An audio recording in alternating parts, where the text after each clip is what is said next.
Hey students, this video is to talk about from the middle of The Art of Loving to the end. Um, and I know this week you're only reading to page 93. Um, so this will go a little bit past your reading, but I don't think it'll ruin anything for you. But there are only 20 more pages or so after 93. So I think 30 more pages. So yeah, so I'll just touch on those 30 pages. Last time we were talking about the impediments to love that Fromm cites. And I think in terms of making connections in this class, in some ways, Fromm is being very critical of Enlightenment style thinking. So if you remember, during the Enlightenment, people like Kant and Diderot and Descartes, they were all thinking in terms, the idea of the individual who could think for themselves was a new and exciting idea after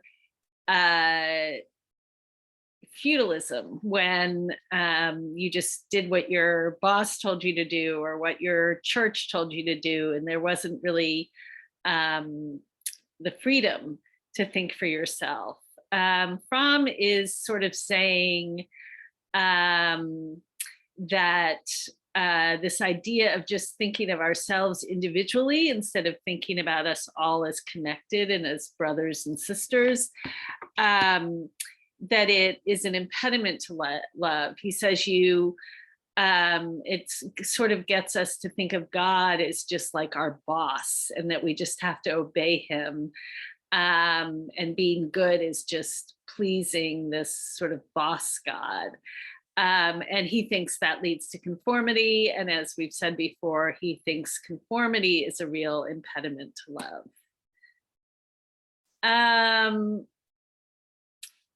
So to say a little bit more about this, this idea that we can progress and perfect ourselves as individuals, kind of, he says, leads to isolation and distance and inability to connect. You might think about how the two love interests in Always Be My Maybe and other love stories, how they find happiness and how they are able to connect. Socioeconomic differences are important in Always Be My Maybe. Ali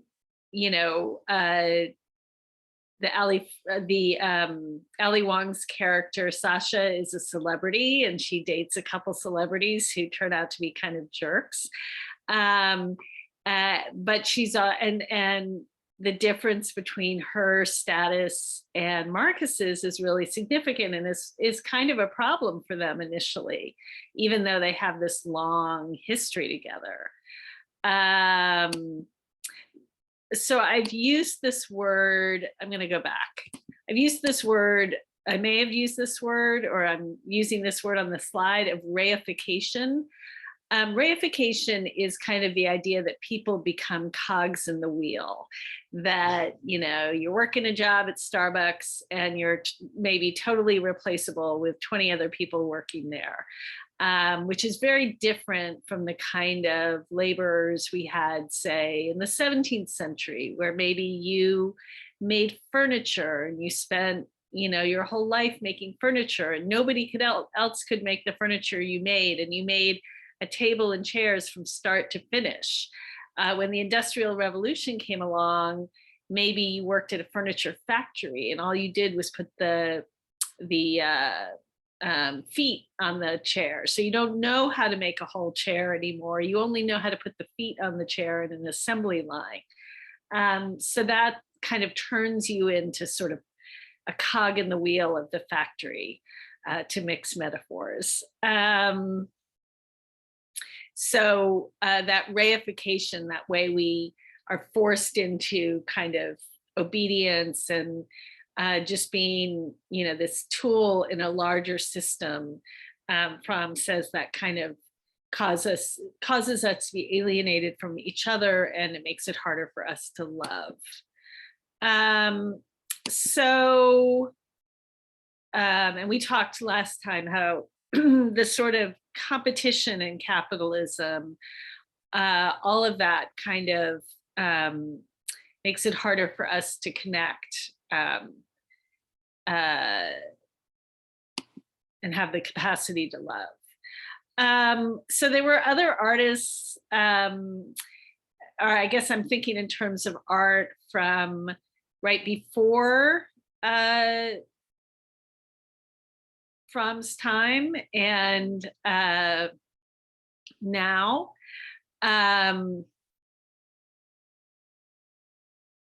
This is a painting from 1873, Edward Manet, a very famous painting called The Railway. And as we talked about when we were studying the Romantic period, the railroads spreading across Europe were sort of a terrifying new piece of technology at that time.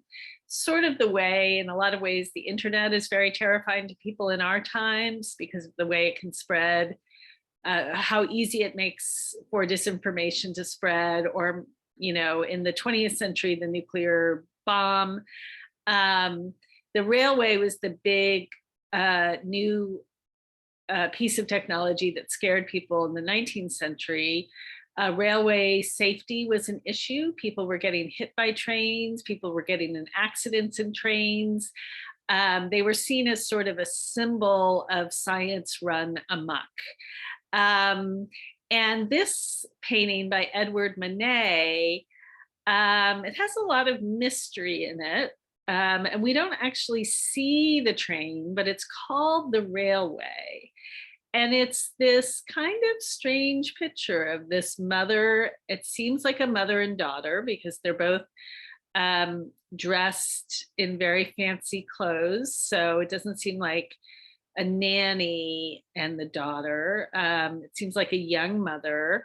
The daughter's wearing a very fancy white dress. It looks like maybe they're at the daughter's, you know, looking out through these bars, and we see steam in the distance, which probably signifies she's looking out at the arrival of a train. Maybe we think with, you know, of that steam and smoke is indicating where the train and the railway is. So the daughter's kind of looking out. Maybe they're meeting her dad at the train station. And the mother's kind of reading her book. She's got her little dog on her lap, but there's a kind of feeling of disconnection in this painting. The mother and daughter are looking in opposite directions. They're not touching. The daughter's holding onto these bars. The mother's got her book. If it was today, the mother might be staring at a cell phone, right? So there's this sense of this time of industrialization, of it sort of spurring this kind of disconnection. The daughter's not interested in looking in her mom's face. She wants to look at this train. And maybe, you know, you might think, you know, to young people at that time, maybe the train was new and exciting. And so maybe, you know, there's a generational difference going on here too. Maybe it's the train is less captivating and compelling to the mom, but very captivating to the child. So this idea of technology contributing to alienation is very present in a lot of the art of this time. And these are some other, you know, pieces of art or references to this idea of reification. One of my colleagues made the point that, you know, a really good example of reification is in Beauty and the Beast, where all the servants have been turned into the objects that represent their jobs. Talk about being a cog in the wheel, right? And, you know, here's a picture of a literal wheels and cogs and people, you know, climbing around on them. And then this, I'm going to forget who made this painting. I want to say that I don't have it written down. I'll have to add it later. But this this was done in the 1950s. This guy, this faceless businessman with his bowler hat in the stormy clouds, not a super positive representation of capitalism. So Fromm says, capitalism is an economic system characterized by private or corporate ownership of capital goods, by investments that are determined by private decision, and by prices, production, and the distribution of goods that are determined mainly by competition in a free market, which leads to alienation. According to Fromm, modern man is alienated from himself, from his fellow men, and from nature. He has been transformed into a commodity, experiences his life force an investment which must bring him the maximum profit obtainable.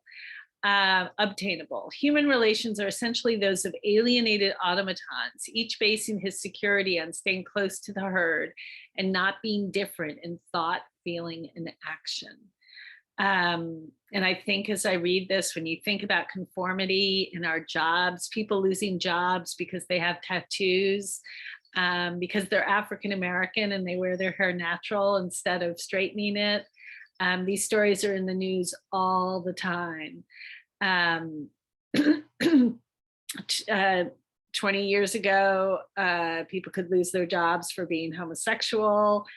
I think that's protected in most states now, but maybe in all states. But all these ways, if you're seen as not conforming in capitalism, it can threaten your financial situation, your economic stability, which leads to reification, or literally making a person into a thing, the idea of a cog in a wheel.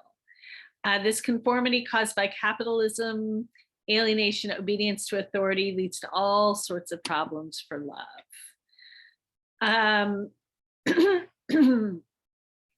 Fromm says, in the 19th century, changes which had occurred in the spirit of capitalism, from the emphasis on saving to that on spending, from self-frustration as a means for economic success to consumption as a basis for an ever-widening market, and as the main satisfaction for the anxious, automatized individual. So one change, this is kind of a difficult sentence, saving to spending, self-frustration to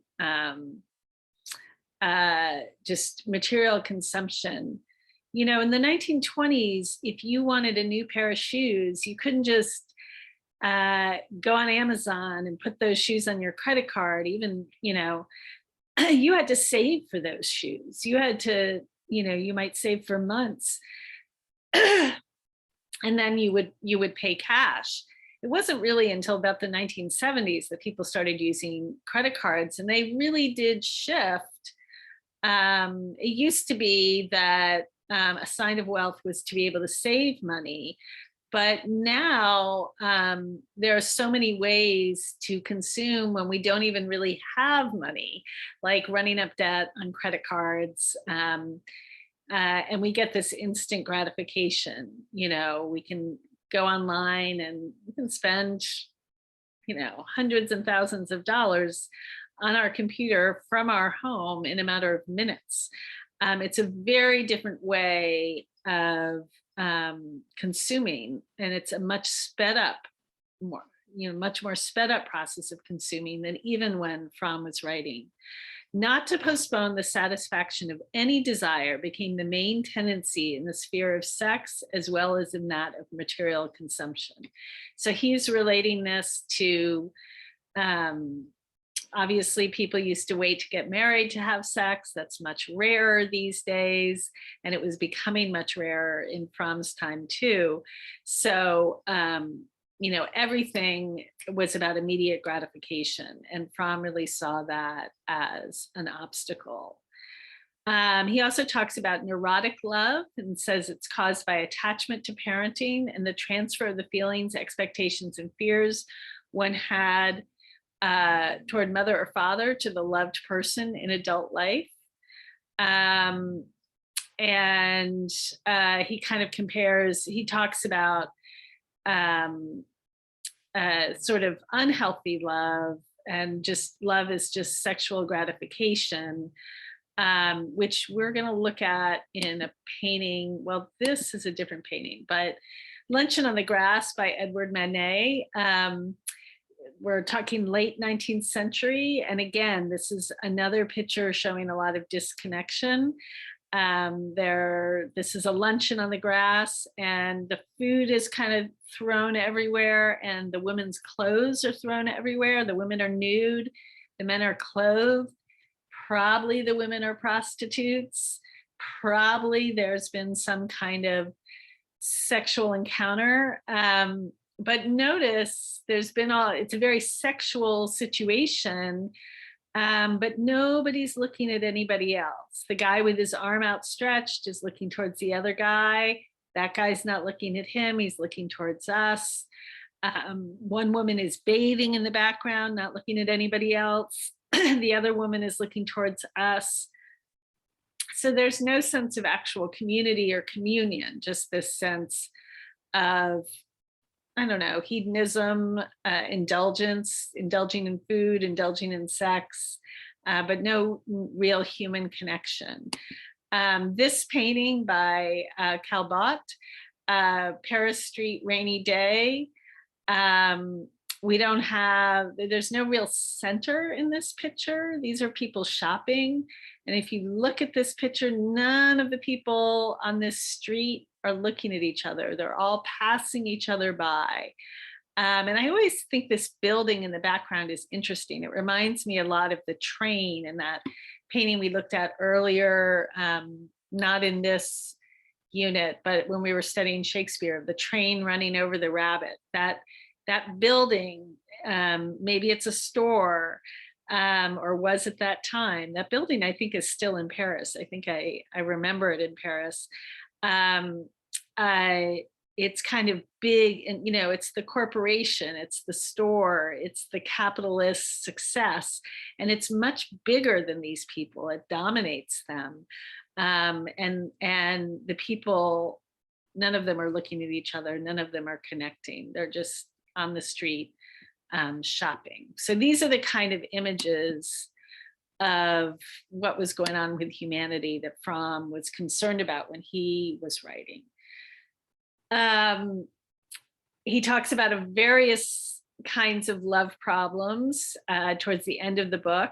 Idolatrous love, you might consider that maybe Sasha and Always Be My Maybe is experiencing idolatrous love with, I forget the name of the first guy she's dating.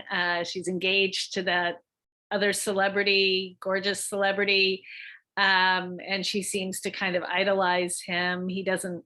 We see them briefly in the car together, and he's looking at his phone. He's not actually having a conversation with her.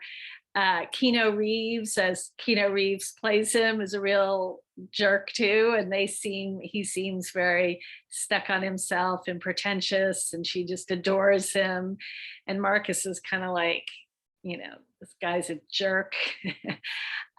So we see that kind of love problem. So he talks about some of those problems. And then when he talks about how do we actually practice love, if we want love, if we want to develop the capacity to love, he gives us some clues. And you might notice that they're sort of similar to what the Dalai Lama says about how we should become better people and happier people. Discipline, concentration and patience, reason and humility, practice faith and courage. And if you're thinking about your essay, you might think about where do we see these qualities in Always Be My Maybe. To have faith in the possibility of love as a social and not only exceptional individual phenomenon is an act of rational faith based on the insight into the very nature of man. So the idea that we can wield this power we have to love for good and challenge each other to grow, and accept each other and see each other and know each other, all of that is an act of faith. He also talks about erotic love and says it can be part of this, but it can also be really deceptive. Erotic love, sexual feelings for another person can be so powerful that we often confuse erotic love for mature love. And you might think about what he says, what role does sexual attraction play in erotic love? And then he talks, and we talked about masochism and sadism later. We talked a little bit about this already. He talks about how our relationship with our parents affects our love of God. And again, notice how he connects to many of the topics we discussed in class. A lot of the things which he says may help us develop the capacity to love, or the same qualities that the Dalai Lama encourages us to cultivate, simply to be happier people. Fromm says, to analyze the nature of love is to discover its general absence today and to criticize the social conditions which are responsible for this absence.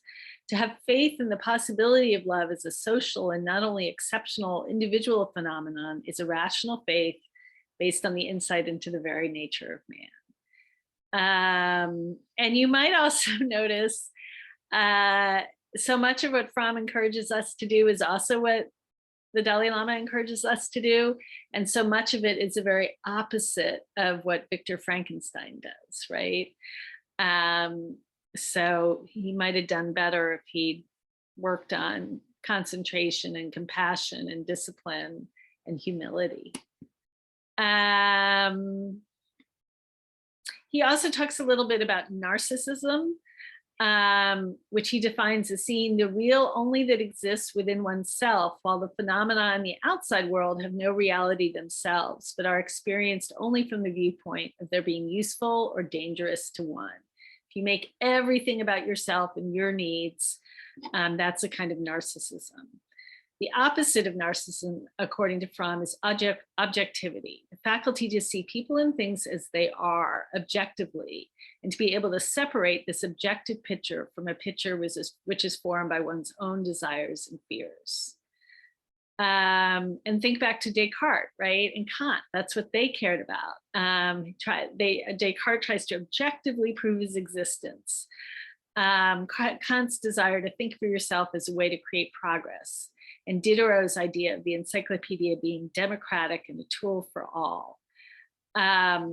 So even though Fromm thinks competition and capitalism can alienate us and individuality can alienate us, he also thinks that we need to be able to use our faculties, our rational faculties, to look at things objectively and fairly and with humility in order to love.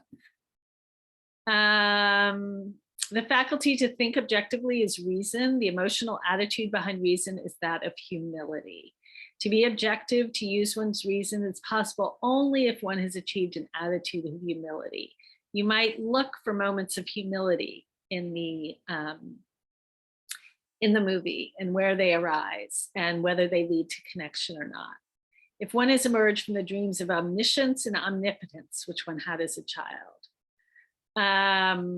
And note that it's about balance, just like in Buddhism. Think about how this dialectical relationship between reason and humility is present in many love stories.